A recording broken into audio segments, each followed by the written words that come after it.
Oke, hari ini kita bertemu dengan Kak Hani lagi. Kak Hani udah ngisi yang kedua kalinya nih SNSD ya. Hari ini judulnya adalah rasional versus emosional. Apa itu? Saya serahkan langsung kepada Kak Hani. Kita kasih tepuk tangan yang meriah dulu dong untuk Kak Hani. Coba. Oke. Silakan Kakak. Boleh dimulai Kakak. Oke, selamat siang Pak Eko, teman-teman semuanya. Hari ini aku mau share lagi, tapi ya aku share bukan karena lebih ngerti sih, cuma karena udah lebih dulu tahu aja gitu Pak Eko. Dan yang lain kalau yang memang bisa menambahkan, silakan menambahkan nanti ya. Aku share screen langsung.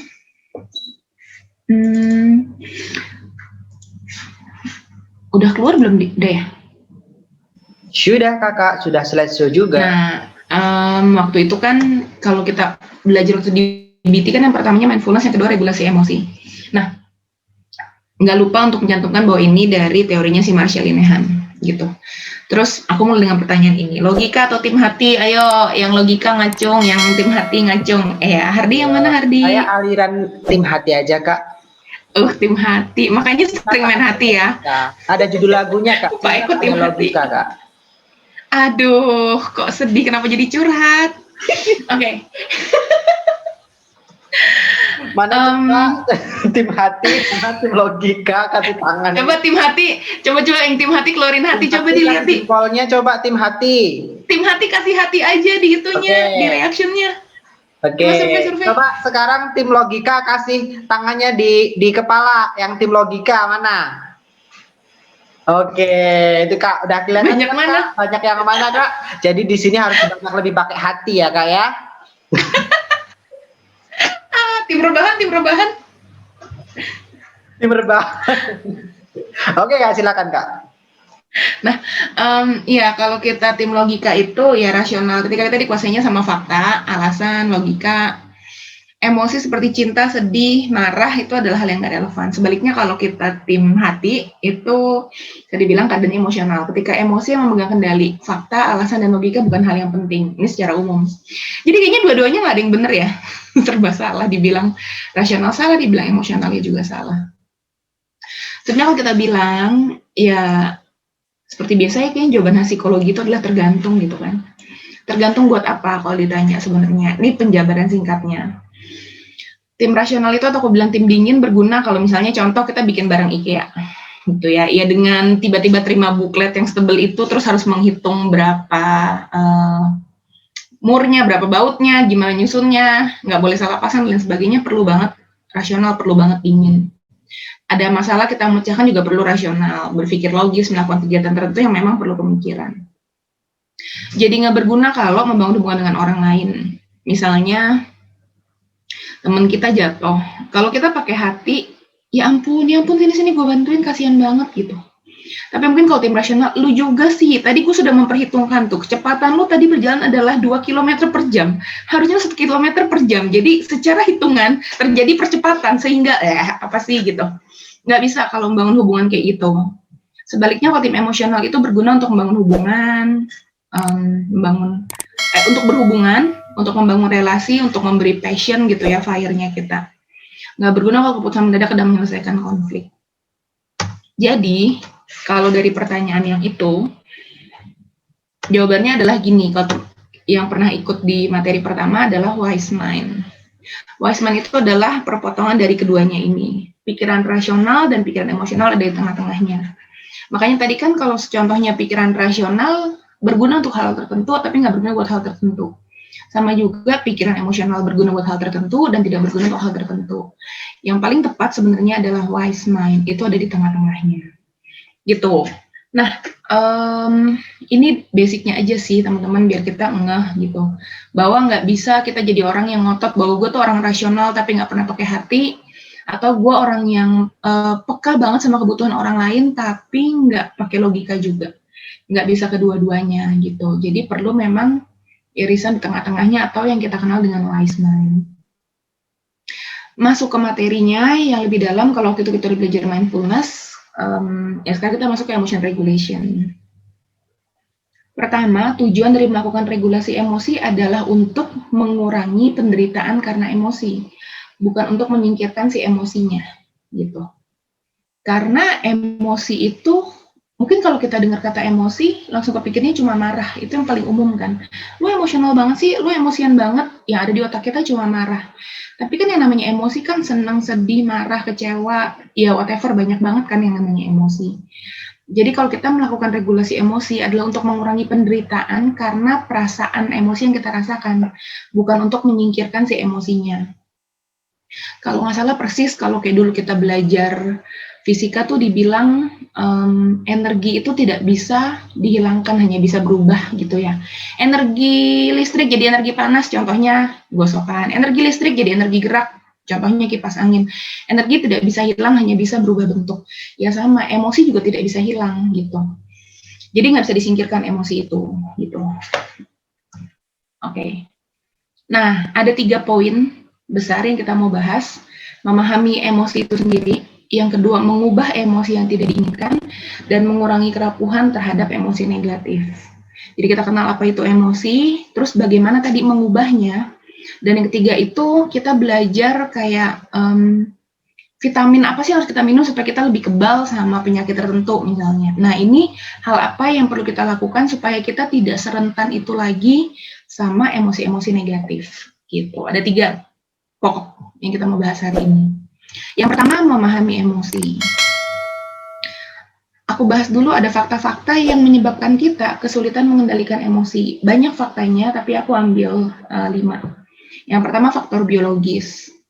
Yang kita sudah tahu ataupun teman-teman mungkin belum pernah dengar, ya segala macam neurotransmitter di otak kita, hormon dan lain sebagainya yang bekerjanya turun naik lah, ada yang keluarnya kurang lah, ada yang keluarnya berlebih lah. Itu kan semua tanpa kita bisa atur dengan sadar, yaitu naik turun, dan itu bikin kita jadi mengalami emosi-emosi tertentu, entah jadi senang berlebih kah, berlebihan banget sampai jadi manik misalnya, atau dopaminnya berkurang kah, jadi sedih banget, jadi depresi, jadi lemas dan lain sebagainya. Yang kedua, kita kekurangan keterampilan. Banyak banget orang kalau ditanya sebenarnya, kok lu emosional banget sih? Yakin deh, aku yakin banget sebenarnya mereka pasti bilang, gue juga nggak mau jadi orang yang emosian gitu. Tapi kenapa? Karena kekurangan keterampilan, nggak tahu gimana sih caranya gitu. Yang ketiga, overload. Ya udah terlalu lelah banget dari pagi. Ini aku menghayal, pagi-pagi bangun tidur kesiangan, terus mau sarapan, rice cooker ternyata nasinya habis, pesan ojek online 3 kali di cancel. Abangnya datang, dia banyak ngeluhnya. Di jalanan kena macet, motornya ketabrak, abangnya marah-marah. Sampai kantor setumpuk kerjaan. Kasihan banget ya hidupnya ya. Makanya jadi overload emosi, karena udah terlalu gitu kan. Yang keempat, mitos. Banyak mitos yang kita tahu, dan yang kita nggak tahu justru kebenarannya. Dan ketika kita nggak tahu, itu jadi menekan kita. Nanti aku jelasin ada mitos apa aja. Yang kelima, perilaku emosional yang mendapat dukungan, ya. Sih tulisannya di sini. Yang mendapat dukungan. Contohnya, misalnya dari kecil kita tahu nih, kalau kita nangis, orang tua kita akan kasih apa yang kita mau. Jadi akhirnya tanpa kita sadari ataupun kita sadari, kita jadi pakai itu jadi senjata. Setiap kali gue nangis atau setiap kali gue ngambek, apa yang gue mau akan dikasih nih. Gitu. Jadi sebenarnya walaupun kita tahu itu hal yang salah, tapi kita merasa itu berguna juga. Jadi kayak tahu itu salah tapi ini berguna, tahu ini berguna tapi salah sih. Jadi kita sulit gitu. Yang keenam dan lain-lain lah ya, isi sendiri. Ini beberapa mitos yang tidak sehat mengenai emosi. Yang pertama, kita sering taunya gini, hanya boleh ada satu perasaan saja dalam setiap situasi. Jadi kalau orang senang cuma boleh senang doang. Jadi kita merasa kayak gini, sebenarnya gue labil banget sih gitu. Kok aku senang tapi aku sedih juga sih misalnya. Aku senang tapi aku takut juga sih. Jadi kita merasa kita bahkan di titik menyalahkan diri. Contoh, minggu lalu aku dapat klien ibu-ibu umur 49. Awal tahun ini dia diangkat jadi kepala seksi PNS gitu kan. Dia diangkat jadi PNS dia PNS tapi diangkat jadi kepala seksi awal tahun ini. Terus dia waktu itu bilang dia merasa dia jadi orang yang nggak bersyukur. Terus pas aku tanya kenapa Bu? Iya sebenarnya sih satu sisi saya senang gitu jadi kasih ya secara penghasilan lebih gede dan lain sebagainya, tapi saya takut bikin kesalahan. Saya jadi kayak orang atau bersyukur ya, udah diangkat bukannya bersyukur, malah saya takut. Iya, kalau aku lihatnya berarti orang punya perspektif kalau kita dalam sebuah kejadian cuma boleh ada satu perasaan, ya lu cuma boleh senang aja. Nggak bisa dia jadi merasa kalau dia senang tapi dia takut, dia jadi orang yang tidak bersyukur gitu. Padahal ya nggak begitu, tidak cuma hanya ada satu perasaan di dalam setiap situasi, boleh kok ada beberapa perasaan terjadi sekaligus. Tapi kalau kita nggak tahu, kita jadi itulah, menyalahkan diri sendiri. Yang kedua, kita menganggap perasaan negatif itu jelek dan merusak. Ya kalau buat aku, kita di budaya timur besar dengan pemahaman bahwa emosi itu dikategorikan jadi dua jenis, emosi baik dan emosi buruk. Emosi buruk itu sebaiknya tidak usah dirasakan, bahkan kalau dirasakan pun sembunyikan aja. Tapi kalau emosi baik, sebaiknya kita kejar untuk bisa merasakan itu, bahkan kalau perlu ditunjukkan ke orang lain. Padahal loh ya, semua emosi itu ada gunanya. Gitu. Apa gunanya ntar kita lihat. Jadi perasaan negatif itu tidak jelek dan merusak, karena dia punya tujuan. Terus yang ketiga, orang lain yang paling baik menilai perasaan saya. Seringkali kita merasa bahwa, aduh gue juga nggak tahu gue kenapa, menurut kamu, aku kenapa? Lah, yang punya perasaan kita, masa kita nanya orang lain sih, gitu. Karena kita sendiri kesulitan mengenali, aku lagi ngerasa apa ya, gitu. Yang keempat, emosi yang menyakitkan tidak penting dan sebaiknya diabaikan, sama yang kayak tadi. Perasaan negatif, emosi menyakitkan, udahlah sebaiknya sih nggak usah, gitu ya. Dan yang terakhir, emosi saya adalah siapa saya. Kadang kita merasa kalau kita itu orang yang mudah marah, terus kita langsung mendefinisikan atau memberi identifikasi bahwa kita adalah pemarah. Padahal emosi kita bukan siapa kita, gitu. Ya kayak, ya misalnya lagi ada drama, ada pertunjukan drama, terus yang pemain drama dia pakai seragam anak SD. Itu kan hanya bagian dari properti, bagian dari kostum, itu tidak mendefinisikan bahwa dia adalah anak SD. Karena secara usia misalnya dia udah mahasiswa yang lagi pementasan drama. Emosi kita tidak menunjukkan siapa kita adalah kita, tapi bukan didefinisikan, diidentifikasikan oleh emosi yang kita rasakan. Itu.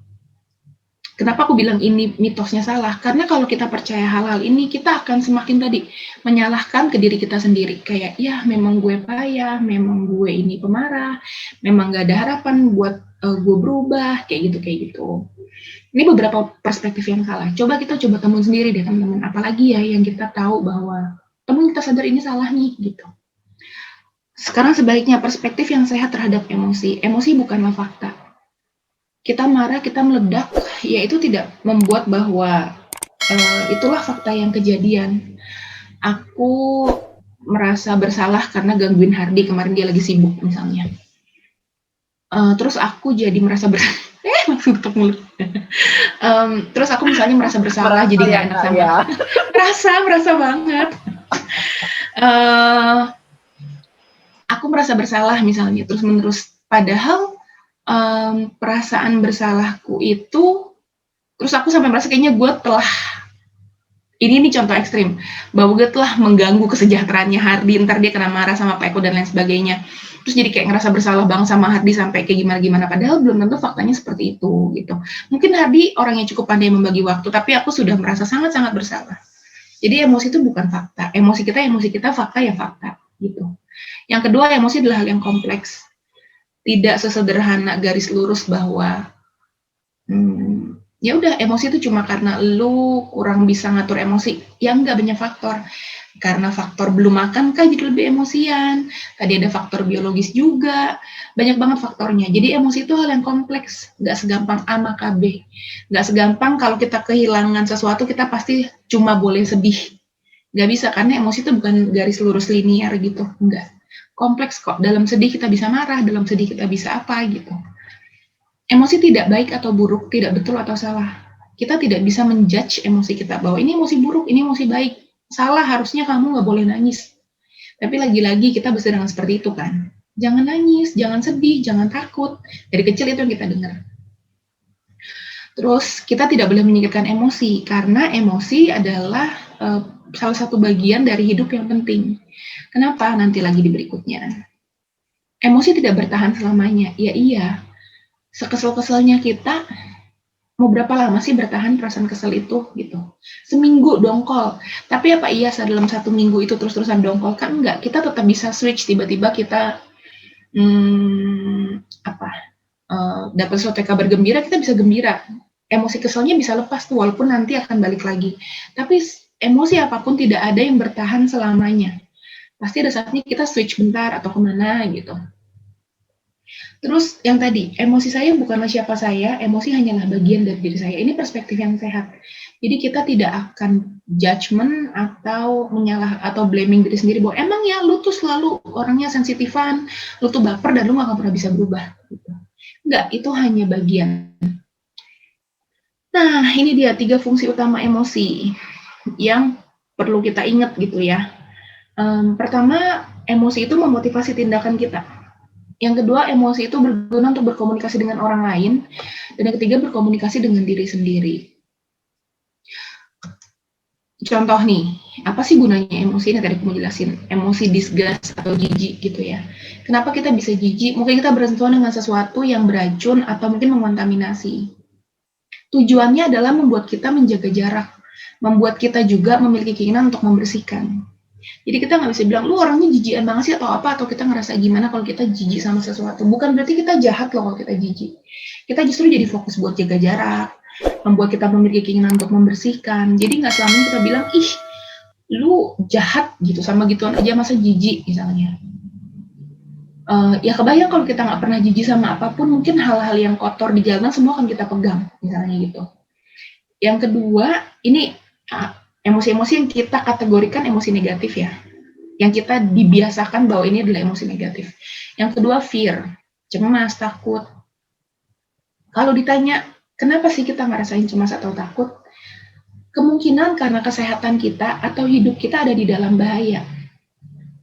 Tujuannya adalah membuat kita atau mendorong kita mencari jalan keluar dari bahaya. Tanpa takut, kita tidak akan mencari jalan keluar. Contoh paling sederhana, kalau besok kita mau ujian UAS, yang UAS itu susah dan kita tahu mungkin akan nggak lulus. Karena takutlah malam itu kita akan belajar. Karena takutlah kita mencari jalan keluar. Aduh, bahaya nih kalau gue sampai nggak lulus. Bahaya kalau aku nggak lulus. Jadi aku perlu cari jalan keluar. Entah itu belajar, atau entah itu bikin contekan, entah itu menyogok dosen, gitu ya. Sesimpel juga entah itu kita berdoa, karena kita merasa berdoa kita berasa lebih tenang. Pokoknya kita akan mencari cara untuk menghindari bahaya. Tapi kalau orang itu nggak punya rasa takut, enggak biasa aja ujian doang, apa sih gitu ya. Padahal tahu-tahu jelas-jelas kita nggak bisa. Tanpa ada rasa takut, kita nggak akan belajar. Gitu. Jadi tadi yang fungsi yang sebelumnya, emosi berguna untuk memotivasi tindakan. Gitu.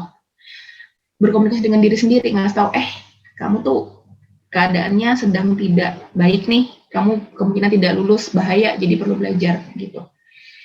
Tapi kan kita dari kecil yang diajarin apa? Jangan takut ya dek, jangan takut ya dek, gitu. Jadi ketika kita merasa takut, kita merasa bahwa kita tuh salah.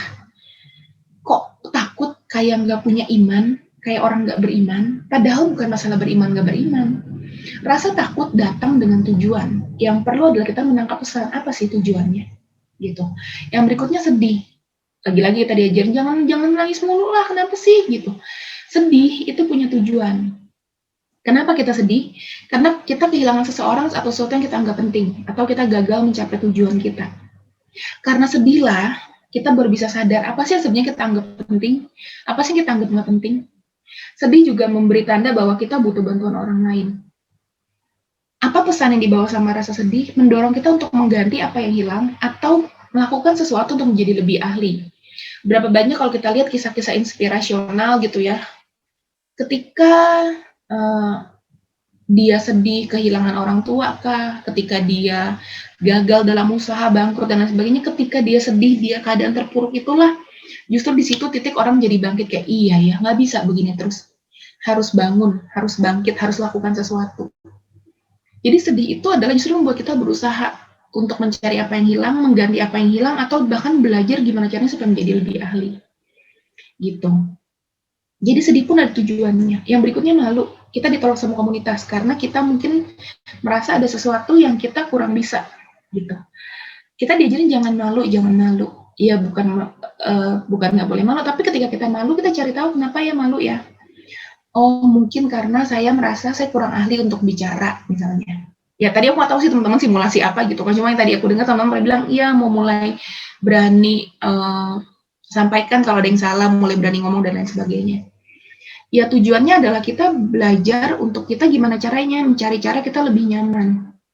Gimana caranya mungkin kita mengatur kata-kata, mengatur waktu untuk kapan ngomongnya dan lain sebagainya. Yang pasti malu itu berguna untuk kita mencari cara gimana cara kita bisa lebih nyaman. Tanpa rasa malu kita bakal nggak peduli gitu. Marah berikutnya. Ada tujuan kita yang dihalangi. Atau ada seseorang yang kita sayang, diserang atau dilukai. Pesannya adalah kita membuat kita melawan balik atau mencari cara untuk gimana caranya tujuan kita tetap tercapai. Kita kerja kelompok, ada satu teman kita yang males-malesan. Ya kita marah. Kenapa? Karena kita punya tujuan. Gue mau tugas ini, paper ini nilainya bagus. Tapi karena lu kerjanya nggak bener, ya gue marah. Oke, bukan cuma marah yang harus diurus. Tapi setelah marah terus apa? Oke, tujuan gue dapat nilai bagus terhalangi. Berarti sekarang adalah gimana caranya bisa tetap dapat nilai bagus, misalnya gitu. Apakah dengan mengatur ulang pembagian jatah dalam pekerjaan kelompok atau apapun itu, tapi karena marahlah kita jadi berpikir harus apa ya, gitu. Atau karena marah itu juga salah satu emosi yang bikin kita punya energi banyak, bisa melindungi orang lain. Kita lihat ibu kita di mall atau di pasar didorong sama pemuda, kan kita marah. Marah itu lebih kita melindungi, gitu. Perasaan bersalah ya sama. Kita merasa bersalah karena kita sadar kita melanggar nilai pribadi kita atau nilai moral kita. Mendorong kita memperbaiki kelakuan dan minta maaf. Termasuk jealous, gitu. Mendorong kita melindungi apa yang kita punya. Karena kita udah feeling nih kok gini, gitu. Atau iri. Mendorong kita berusaha lebih keras.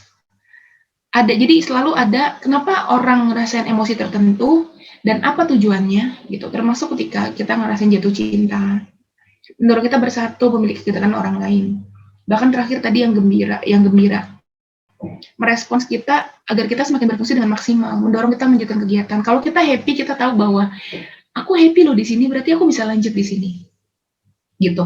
Nah, teman-teman, ini ada beberapa poin tersebut.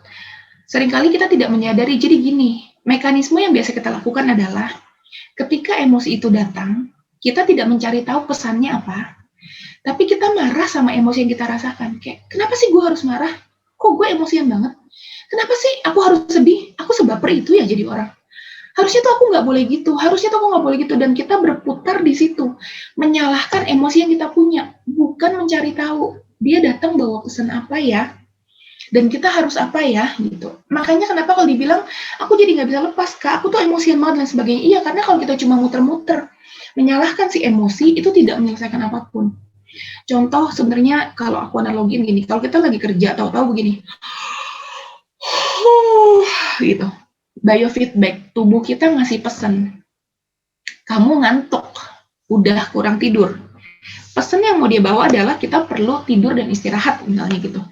Tapi alih-alih kita mendengarkan pesan dari tubuh bahwa kamu ngantuk, kita malah marah-marah kayak, ya ampun, aku kok jam segini udah ngantuk sih, kayak anak kecil aja jam 6 malam, jam 6 sore udah ngantuk. Aduh, aneh banget sih pakai cara ngantuk jam segini, bla bla bla bla bla.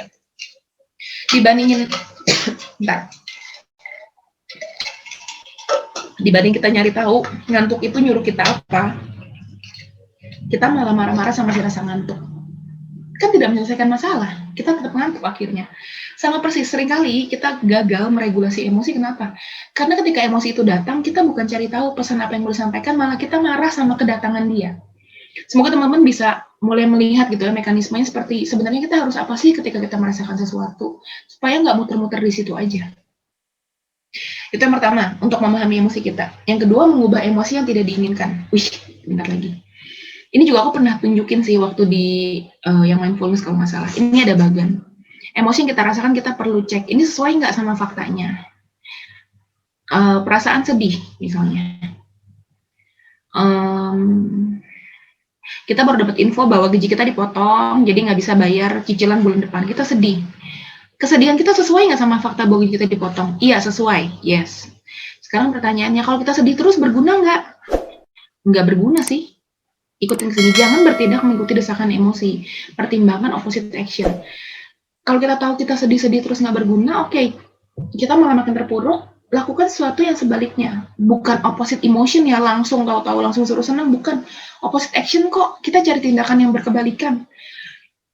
Kalau tahu ketika kita sedih, terus diem di kamar, di kasur, matiin lampu, tidur, nangis, sampai 2 jam pun nggak akan selesai, mendingan sekarang keluar dari kamar, mungkin keluar rumah, lihat langit misalnya. Atau nonton acara yang lucu, masalah tidak selesai, tapi at least feeling kita better. Itu opposite action. Kalau misalnya ternyata, kalau ini aku pakai contohnya lain, kalau tadi dengan rasa takut itu ternyata berguna sih mendorong kita untuk belajar. Oke, kita perlu menyadari betul apa yang dirasakan, terus cari jalan keluar. Gimana caranya supaya nggak takut? Ya berarti belajar. Gitu kan, ini sama. Kalau nggak sesuai sama faktanya, misalnya kita yang ketahuan bohongin pacar kita, terus malah kita yang marah. Pertanyaannya, sebenarnya kalau kita marah sesuai nggak sih sama faktanya? Tidak sesuai sih. Harusnya dia yang marah, kok kita yang marah. Ya udah, jangan marah. Ubah agar sesuai dengan fakta. Opposite action. Kalau ternyata sesuai, ya kayak tadi tuh, dengan kita acting nangis terus dimengerti, ternyata kan ada hasilnya ya. Sadari betul sih apa yang dirasakan, bertindak kalau mau kayak gitu. Tapi siapa aja konsekuensi yang akan terjadi kemudian. Pertimbangan untuk melakukan opposite action. Ini bagian yang kedua, mengubah emosi. Aku seringkali bilang gini sih, kalau kita sedih, terus kita sengaja nonton film Korea, denger lagu sedih, ya kalau buat aku tuh sama persis kayak udah tahu kita kebelet gitu, bukannya nyari toilet tapi malah minum. Udah tahu sedih, bukannya melakukan action atau aksi yang berbeda supaya kita nggak semakin terhanyut, kita malah sengaja nonton film sedih, dengerin lagu sedih, dan lain sebagainya, supaya makin nangis katanya, biar lega. Ya nggak tahu ya, cuma kalau aku rasanya kayak ya udah tahu lu kebelet, lu malah cari minum. Udah tahu kita sedih, malah kita mencari hal-hal yang membuat kita semakin larut dalam kesedihan itu. Tapi teman-teman perlu paham dulu bahwa ini berbeda sama kita supresi emosi. Berbeda sama yang ini tuh perlu ada bagian kita mengakui dulu, iya aku sedih, tapi aku tidak mau berlarut dalam kesedihan ini. Itu penting ketika untuk kita acknowledge, kita mengakui dulu, iya aku sedih, iya aku takut, iya aku marah. Karena kalau pakai contoh yang tadi ujian, kalau dia mengakui, iya nih aku takut nggak lulus, baru kan dia bisa belajar. Baru opposite action misalnya. Atau cari jalan keluar. Tapi kalau dia bilang dia nggak mengakui, nggak takut, biasa aja ujian doang, kan tindakannya akan berbeda gitu. Jadi perlu dulu untuk mengakui, nggak usah ngakuin ke orang lain, cukup mengakui ke diri kita sendiri apa yang kita rasakan gitu. Setelah itu barulah kita lakukan hal yang memang perlu dilakukan. Jadi tadi memahami emosi udah, terusnya tadi mengubah emosi yang tidak diinginkan, yang terakhir mengurangi kerapuhan terhadap emosi negatif. Ada 2 caranya, ABC skill, intinya adalah mengakumulasi kejadian positif. Yang berikutnya please skill atau keterampilan please, merawat pikiran dengan cara merawat tubuh. ABC skill singkatannya dari akumulatif positive experience, build mastery, sama cope ahead. Tujuannya tadi mengurangi kerapuhan emosi. Ya sama, kita butuh minum vitamin gitu, karena ini vitaminnya biar kita tidak serapuh itu sama ketika datang emosi-emosi yang kita kategorikan sebagai emosi yang kurang baik. Yang pertama, akumulatif positive experience. Kita mengumpulkan kejadian-kejadian positif dalam hidup kita setiap hari. Kalau aku sih bilang minimal 1 hari 1 deh, gitu. Kenapa kita perlu kumpulkan? Karena ketika kita sedang merasakan sedih dan lain sebagainya, kita jadi punya cadangan untuk mengingat bahwa masih ada kok kejadian bagus dalam hidup kita yang bisa diingat. Istilahnya masih ada yang bisa kita syukuri. Akumulatif positive experience ini bukan hal yang besar kayak pergi traveling ke Jogja gitu, bukan. Tapi sesederhana aku tukerin uang sama Pak Eko, terus tanpa aku minta aku dapat nomor serinya kayak tahun lahir aku. Itu kayak, ya ampun, seneng banget gitu. Nggak harus hal yang besar. Itu tuh jadi membuat ketika diingat, yang pun seneng banget ya gitu. Kita perlu mengumpulkan kejadian-kejadian yang menyenangkan seperti itu. Ada satu klienku, dia ngumpulin kejadian positif dalam hidupnya dengan kayak gini. Dia lagi dia pesan makanan di GoFood, restoran baru yang dia belum pernah coba. Tahu-tahu ternyata itu enak. Dan dia senang. Jadi mengumpulkan kejadian-kejadian positif itu perlu. Nggak usah hal yang besar, yang kecil-kecil aja. Setiap hari coba renungin, tiap malam seenggaknya dapat 1 aja kejadian positif. Ya kenapa? Supaya tadi ketika datang betapa kasihannya aku, betapa apesnya aku, betapa tidak beruntung nasibku.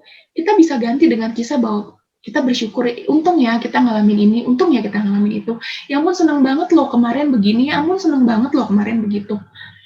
Tapi kan kalau kita nggak pernah mencoba mengumpulkan, nggak punya tuh stoknya. Jadi perlu mengumpulkan itu. Yang kedua, build mastery, membangun keahlian. Tingkat kesulitan itu ada 3. Kesulitan yang paling bawah itu adalah hal yang sangat mudah, sehingga kadang kita tidak termotivasi untuk melakukannya. Tahap yang paling atas adalah sesuatu yang impossible untuk kita lakukan. Nah, kita cari yang di tengah. Bukan sesuatu yang terlalu mudah sampai kita tidak tertantang, bukan sesuatu yang sulit banget sampai kita nggak bisa lakukan. Tapi yang di tengah itu sesuatu yang sulit, tapi masih bisa kita lakukan. Kenapa? Ketika kita menantang diri kita melakukan sesuatu yang lebih sulit daripada yang biasanya, kita sedang membangun keahlian. Dan sebenarnya membangun keahlian ini kan bikin kita jadi punya perasaan bangga sama diri sendiri. Oh, ternyata aku bisa ya. Ternyata aku masih mampu, gitu. Selain kita jadi punya perasaan senang ke diri sendiri, itu juga kan sama tuh bagian dari mengakumulasi positive experience. Gitu. Ya, kalau bisanya cuma masak telur dadar, air sama Indomie, jangan tahu-tahu bikin masakan Itali yang buat masaknya aja ada 10 langkah gitu. Agak-agak mustahil ya gitu. Coba yang lebih sulit tapi jangan yang sesulit itu. Seenggaknya ketika kita berhasil mencapai yang challenging ini kan kita kayak wah ternyata gue bisa gitu. Ada rasa puas, ada rasa bangga sama diri sendiri. Dan yang terakhir Copperhead. Copperhead itu adalah melakukan sesuatu, kita menyiapkan kalau ini kejadian apa yang perlu aku lakukan. Contoh kalau teman-teman kayaknya nggak pada tahu, beberapa tahun yang lalu ada iklan. Setiap kali acara lebaran gitu ya, kita kumpul keluarga pasti ditanya, kapan nikah? Gitu. Pertanyaan yang paling mengganggu, lebaran, lebaran, Natal, Imlek, kapan nikah, kapan lulus? Gitu kan selalu ada tante-tante, om-om yang selalu mengganggu dengan pertanyaan-pertanyaan seperti itu. Terus iklan tuh bilang, Mei, oh bulan Mei, maybe yes, maybe no, gitu kan. Copperhead, dia sudah menyiapkan dari rumah. Kalau ini kejadian, aku akan jawab apa ya? Mengurangi kerapuhan emosi, kenapa dengan Copperhead? Iya, jadi kita bisa membayangkan kalau nanti nih, kita tahu kita punya bos yang sangat rese di kantor. Kita bisa membayangkan kalau misalnya besok dia tahu-tahu begini, apa yang aku lakukan? Misalnya bos kita tipe yang temperamental, yang kalau ngomong tuh udah nggak disaring. Misalnya, dasar kamu pip, pip, pip, pip, gitu ya. Kita perlu mencoba, kalau dia ngomong kayak gitu, apa yang akan aku lakukan ya? Apa langsung jadi nangis ke kamar mandi? Atau langsung ngambil remote ruangan terus langsung lempar tuh remote ke bos kita? Atau kita tetap bisa senyum, terus baru ada waktu pas kita ke kamar mandi, apapun itu. Kita perlu Copperhead, bayangkan dulu, kalau ini kejadian, apa yang akan aku lakukan? Gitu, supaya kita udah siap gitu, udah punya persiapannya kalau itu terjadi apa yang harus kita lakukan. Gitu. Dan dibilang gini sebenarnya Copperhead, semakin kita bisa membayangkan detail, semakin kita bisa mencari Copperhead yang detail, itu akan semakin bagus juga. Gitu. ABC skill, akumulatif positive experience, build mastery, sama Copperhead. Tujuannya untuk mengurangi kerapuhan emosi. Dan yang terakhir adalah please skill. Ini sama. Agak-agak maksa sih, tapi ya gitulah. Please-nya treat physical illness, eat balanced meals, avoid drugs misuse, sleep balance, exercise regularly. Treat physical illness, ya seringkali ketika kita ngerasa sakit, dengan alasan aku nggak mau ketergantungan obat, terus kita membiarkan penyakit itu jadi kayak aduh udah dari kemarin sih sakit kepala gitu. Ini kan sebenarnya treat physical illness tidak harus minum obat, tapi apapun yang kita tahu bisa men-treat physical illness kita. Aduh kemarin jatuh kesleo sih, lo udah diurut belum atau udah minum belum lah, nanti aja biarin. Ya akhirnya ototnya udah keburu bengkak gitu, udah parah baru deh diobatin. Sakit mah udah 2 hari nggak apa-apa, biasa kok, ntar aja gitu. Nggak, jangan ketergantungan sama obat malah, nggak perlu dikit-dikit ke dokter. Tapi juga nggak mencoba mengobati dengan hal-hal yang lebih benar gitu. Hari keempat akhirnya dilarikan ke IGD, asam lambungnya udah super tinggi. Aku nggak ngerti kenapa kita sering banget kayak gitu. Dengan sengaja membiarkan gangguan kenyamanan fisik, sakit yang kita alami kita biarkan. Padahal loh ya, kan kita tahu sendiri kalau badan kita nggak enak secara biologis, secara fisik badan kita nggak enak, kita jadi lebih baper sebenarnya, jadi lebih sensitif gitu. Jadi kita akan lebih rapuh secara emosional. Jadi please kalau kita tahu kita punya sakit tertentu, diobatin gitu. Ya kalau memang perlu minum obat, perlu minum obat. Kalau perlu ke dokter, jangan ditahan tunggu parah. Kalau perlu tidur. Kalau perlu apa, lakukan. Gitu. Yang kedua, eat balanced meals. Ya makan makanan yang bergizi. Gimana kita bisa berpikir dengan jernih, merasakan dengan lebih baik kalau gizi yang masuk aja ke dalam tubuh kita tidak seimbang, tidak baik. Ya, gimana ya gitu. Gizinya aja nggak bagus, kita mengharapkan tubuh kita bekerja dengan optimal, kan agak kurang nyambung gitu. Jadi kita pun harus memastikan makanan yang kita makan itu bergizi baik. Yang ketiga, avoid drugs misuse. Kalau yang tadi pertama misalnya anti banget minum obat, yang ini dikit-dikit minum obat. Minum Paramex sehari 6 butir, minum Panadol sehari 6 butir. Dia bilang kayak permen gitu, tiap sakit kepala minum Paramex. 2 jam lagi minum lagi Paramex, 3 jam lagi minum lagi Paramex, kayak hati-hati hindari gitu. Ada efek negatifnya dan perlu pengawasan dokter lah gitu. Yang keempat, sleep balance. Iya, kalau kita kurang tidur, tahulah kita semua kurang tidur apa yang akan terjadi besoknya kan. Sama, lebih nggak mood, lebih gampang tersinggung dan lain sebagainya. Jadi lebih rapuh gitu. Dan yang terakhir, exercise regularly. Ya, kita perlu olahraga. Apalagi sekarang selama WFH ini kan. Kalau dulu nih, bayanganku masih ada tuh ceritanya gelantungan di Transjakarta. Kalau di Jakarta ya, gelantungan di Transjakarta, gelantungan di kereta api, terus ngantri di jalur Transjakarta, masih ada kesusahan-kesusahan hidup yang dialami. Tapi kalau yang WFH sekarang cuma pindahnya 5 langkah nyampe, makin nggak ada exercise-nya. Ya kan salah satu gunanya olahraga kan mengeluarkan endorfin buat kita lebih bahagia dan bla bla bla bla. Sekarang kalau nggak pernah ya sudah lah ya. Ya, ini daftar pustakanya. Semoga bermanfaat. Terima kasih. Itu yang terkait olahraga nampol banget pipiku, Kak. Sama. Terus dulu lah kita. Karena kemarin aku sempet kecetit itunya, sarafnya kejepit, gara-garanya kayaknya emang kelamaan di depan Zoom sih. Dan memang itu sebetulnya di awal-awal udah dirasain ya, cuman kayak yang Kak Hadi tadi jelaskan gitu ya. Kadang-kadang ada sakit-sakit kecil yang sebetulnya udah menandakan gitu ya. Tapi kita udah ini masih bisa lanjut, masih bisa ini gitu kan. Kita abaikan gitu ya. Kadang-kadang tubuh kita sudah memberi sinyal-sinyal gitu dulu. Sinyal. Ini ada pertanyaan dari Kak Yua. Monggo Kak Yua langsung di-unmute saja, sepertinya lebih menarik. Kak, mau nanya dong Kak, kalau menurut Kak Hani sendiri, emosi itu netral, lalu tujuan kita atau respon orang lain terhadap perilaku kita yang menentukan itu positif atau negatif, atau memang emosi itu dari sononya udah dibagi jadi positif dan negatif, Kak? Kalau menurut aku emosi itu sebenarnya netral, karena semua bawa pesan. Tapi yang tadi kita terbiasa diajarkan bahwa emosi ini negatif, emosi itu positif. Jadi emosi yang negatif jangan dirasakan. Tapi memang pada akhirnya sebenarnya kita tetap perlu memberi nama sih. Ya tapi gitulah. Menjawab nggak ya? Berarti memberi namanya itu? Mungkin akibatnya kali yang disebut positif dan negatif kali ya. Kalau emosinya netral, tapi kalau akibat dari emosi itu mungkin bisa dibagi kali ya, negatif atau positif. Itu benar nggak sih? Tapi kalau misalnya kita bilang sedih itu emosi negatif, kalau kita nggak bayangin ya, kalau misalnya nih aku tuh percayanya gini, emosi itu diciptakan sama pencipta tuh utuh, kita dikasih satu paket. Coba bayangin kalau perasaan sedih kita diangkat, orang tua kita meninggal kita nggak sedih, apapun yang terjadi dalam hidup kita nggak sedih, itu kayaknya hidup aneh banget. Joker gitu kan filmnya. Maksudnya gini, misal sedih nih. Maksudnya kayak sedih ini kan netral. Sedih ini kan netral nih, kalau dalam tanda kutip emosi itu kan berarti sedih ini netral. Tapi kalau akibat dari sedih itu terus kita sedih terus sampai kita meratapi nasib terus nggak bangkit lagi, itu kan jadi negatif gitu ya. Tapi kalau habis sedih gitu terus kita usap air mata kita, terus kita bangkit lagi gitu kan, itu jadi positif. Nah mungkin kayaknya lebih tepat kalau nyebut positif sama negatif adalah akibat dari si emosi itu, gitu nggak sih? Pak Eko gimana Pak Eko?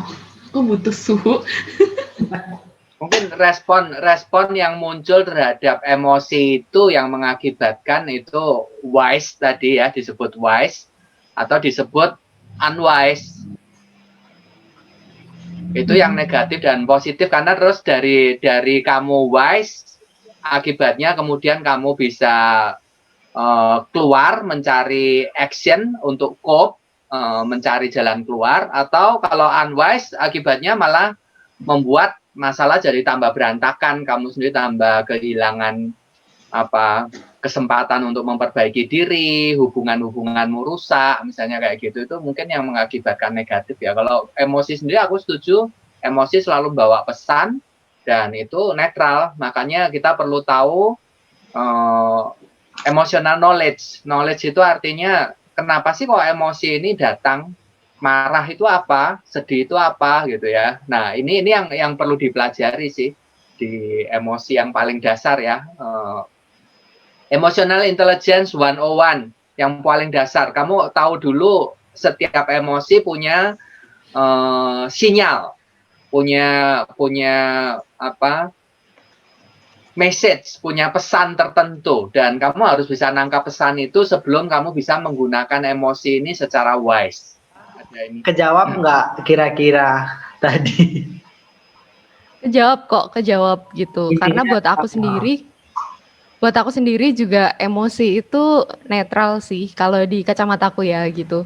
Dan memang masalahnya mungkin ya itu tadi, jadi orang positif negatif mengelompokkan pengelompokan itu yang membuat kita sendiri tuh jadi kayak aku tidak mau ngerasain yang negatif, aku maunya yang positif. Padahal kan sebenarnya keutuhan itu ya dari kesemua hal yang kita alami, dan negatif itu tidak negatif kok sebenarnya kayak gitu. Itu hanya netral saja gitu. Kalau di kacamata aku sih gitu. Ada yang mengelompokinnya setahu aku gini Pak, dia mengelompokkannya pleasant sama unpleasant. Dia bukan kategori cuma pleasant unpleasant emosi gitu. Ya, unpleasant contohnya kayak misal sedih, marah itu unpleasant, tapi kalau senang, bahagia, gembira itu yang pleasant misalnya gitu. Oke, ya bisa jadi. Nah, pertanyaannya selanjutnya Kak, karena saya lihat belum ada yang nanya kan, berarti saya boleh nanya lagi kan Kak? Boleh. Sebenarnya gini sih Kak, kalau aku nanyanya gini, untuk menamai emosi itu tadi kan memang ada tahapannya ya, kalau saya lihat untuk menamai emosi sampai kita paham gitu. Nah, dan simptom emosi itu kan sebenarnya bisa jadi pada saat kita mengalami itu kecampur banget kan, gitu. Nah itu tuh ada kamusnya nggak sih Kak? Atau apa gitu? Maksudnya sesuatu yang emang kita tuh, kalau kamu, enggak, ya ini aku serius ini gitu. Untuk misalnya kayak sakit gitu ya, kayak sakit itu kan kalau kamu demam, terus mulai bersin-bersin, mulai ini itu berarti kamu kemungkinan gejala flu atau apa gitu. Atau kalau kamu demamnya tinggi banget, tapi kamu nggak bersin-bersin, mungkin kamu sedang apa gitu. Nah itu kan berarti ada beberapa simptom yang memang kita perlu sadari supaya kita juga memahami dan bisa menamai emosi tersebut. Bayanganku kalau udah teridentifikasi emosinya apa, itu akan lebih mudah untuk menerima dan mengelolanya sih. Bayanganku kayak gitu. Ada nggak sih yang kayak gitu? Aku boleh share nggak? Mungkin sebelum dijawab Kak Hani kali ya. Kalau aku sendiri ya, aku menyadari bahwa ketika aku bakalan marah, aku tahu ada simptom-simptom yang istilahnya itu jadi pengawalan dulu ya. Ini kayaknya aku bakalan marah nih. Biasanya aku awalnya tuh bibirnya kayak mau ngomong tapi nggak lancar gitu ya. Terus berdebar-debarnya kenceng gitu dan gregetan. Nah itu kayaknya aku bakalan marah nih bentar lagi. Jadi aku harus sudah mulai mikirin nih, wah perlu nggak nih aku bakalan lanjutin lagi nih, karena sebentar lagi nih aku bakalan marah ini gitu. Ada, kita tahu gitu ya, ada beberapa ciri-ciri emosi yang kadang-kadang kita nggak sadar bahwa itu sedang arah ke sana. Ada hal-hal kecil yang sebenarnya sedang menunjukkan dirinya gitu ya sebelum ke arah emosi yang utuh gitu. Kalau menjawab pertanyaan Yuwa, sebenarnya kalau tadi Hardy bilang dia cukup bisa mengenali, memang tidak semua orang bisa mengenali emosinya, termasuk aku. Kalau kamu tanya apa enggak, sebenarnya di buku di BT itu, aku share screen-nya. Baca nggak yuk? Terlihat tak? Oh iya, kelihatan. Dia, karena memang tadi aku bilang tidak semua orang bisa mengenali emosinya, gitu. Dia ada nih, anger words itu apa gitu ya, prompting events-nya apa. interpretation of events, terus biological changes-nya yang tadi Hardy bilang, ada ini, expression and action, ada semuanya nih sebenarnya. Terus kalau discuss word, interpretation, believing, kayak gitu-gitu sebenarnya ada. Feelings will tuh Pak Eko share apa? Gitu. Ada, karena memang envy word. Ada. Dan itu 350 halaman, Kakak. Tapi ya, memang aku setuju sama Yua, nggak semua orang bisa mengenali. Aku juga bukan orang yang cukup pandai mengenali. Jadi aku ingat banget pas dulu kuliah, ada satu waktu itu lagi interpretasi, dan itu memang lagi sengaja dibikin yang tugasnya dikasih hari ini, deadline-nya besok jam 7 pagi. Rorschach waktu itu, kayak apaan sih? Gitu, gila pusing banget. Terus, ini aku pikir-pikir lucu juga. Jadi semalaman itu aku di meja tuh berkali-kali ngomong kayak, aduh bingung. Enggak, aku bilang, aduh capek gitu. Buka laptop capek, terus udah coba tiduran, capek, tapi nggak bisa tidur, capek sepanjang malam bilang capek. Dan nggak kelar juga tuh Rorschach gitu. Sampai besok paginya jam 4 atau jam 5, aku masih tetap bilang capek. Terus mamaku masuk, terus dia bilang, ya memang ini bukan cara yang terbaik sih, tapi dia bilang, lu tuh bukan capek, lu bingung. Terus masih bilang, lu bingung, kayak, sebenarnya semalam itu gue rasain adalah gue bingung dan bukan capek gitu. Aku nggak ngeh bahwa semalaman itu yang aku rasain adalah bingung. Aku coba renungin, oh iya coba ya kalau semalam itu gue tahu dengan jelas yang gue rasain adalah bingung, mungkin gue akan kontak orang, tanya temen, buka Google, cari buku. Tapi semalam itu karena aku pikir aku capek, aku coba tidur di kasur gitu, rebahan, tapi kayak nggak bisa, tetap capek. Kalau aku pikir capek ya enggak, lu sehari-hari nggak ngapain juga, nggak lari. Tapi ya nggak tahu, buat aku itu lucu aja, kayak iya ya. Gue bahkan di kondisi itu tidak bisa membedakan antara gue tuh bingung apa capek gitu. Jadi ya itu sih pengalamanku yuk. Jadi memang ada yang tadi aku bilang, itu ada tabel-tabelnya untuk membantu kita mengenali. Oh, terus ini ada emosi dasar, ada emosi yang tidak dasar. Maksudnya di YouTube yang itu tuh nanti juga dikasih tahu tuh emosi itu ada emosi dasar, ada yang tidak dasar. Aku share ya, ini dari Fraiko. Kayak gitu, sad tuh bisa jadi guilty, malu, depressed, lonely, bored, tired, terus jadinya sleepy. Nah, kayak gitu. Nah, ini aku share di share. Ntar aku share aja, biar aku bisa share juga. Gitu, teman-teman. 1, 2, 3. Kalau dia bilangnya berarti ada 6 nih emosi dasarnya. Gitu. Itu yang confuse gitu, ada di scare itu yang sebelah kanan tadi. Confuse, bingung. Sebelah kanan angka 1 ini, ya. Betul. Gitu. Tapi kalau main gitu-gitu lucu juga sih. Selama itu gue cuma teriak capek, padahal ternyata bingung gimana cara interpretasiinnya. Gitu yuk. Semoga menjawab ya. Jawab Kak. Makasih ya. Sebelum ada yang mau nanya, aku mau share yang blue chick itu nggak? Mau nggak teman-teman? Boleh. Mau. Nih ya. Jadi ini kayak tadi gabungan dari apa sama apa gitu ya. Di sini kan ini dasarnya tengah-tengah ini. Kalau dia di sini, ini kira-kira gabungan antara emosi yang mana sama yang mana gitu. Yang dasarnya ini ada di tengah-tengah ini. Ada berapa? 8 ya itu ya?